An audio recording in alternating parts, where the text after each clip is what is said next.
In 1871, Albert Pike, who was the Pope of Freemasonry, wrote a letter to a man who goes by the name of Giuseppe Mazzini, who was allegedly the head of the Illuminati at the time the letter was written. Now, this letter was up for display at the British Museum Library in London, but in 1977, they took it down and said it never existed. Before we talk about what was written in the letter, you guys have to keep in mind that this was written before World War I. As soon as you start reading the letter, you're able to see that it talks about the First World War, the Second World War, and the Third. And this is where it starts to get interesting. It describes the First World War and it talks about why it would be important for the Illuminati to overthrow the Tsars in Russia. And this is significant because they use communism in order to destroy other governments and weaken religions. Then it talks about the Second World War, which is a very, very significant world war. It talks about how they need to take advantage of the differences between the fascists and the political Zionists. It literally says this war must be brought about so that Nazism is destroyed and that the political Zionism be strong enough to institute a sovereign state of Israel in Palestine. And if you're not familiar with the Balfour Declaration, you could do your own research on it, or we'll talk about it in another video. This was written towards the end of World War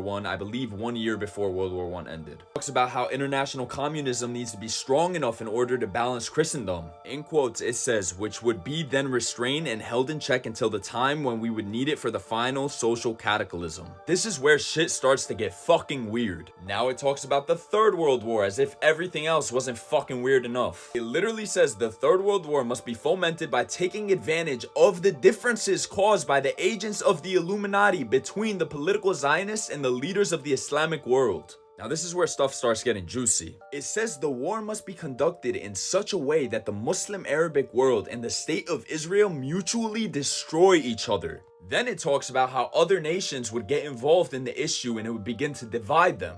And they will fight to the, and I quote, point of complete physical, moral, spiritual, and economical exhaustion. So if you haven't understood yet, the state of Israel and the Muslim world would mutually destroy each other and all the other nations would get involved, but nobody wins. Everybody loses. Then it goes even deeper, saying we shall unleash the nihilists and the atheists, and they provoke the last social cataclysm.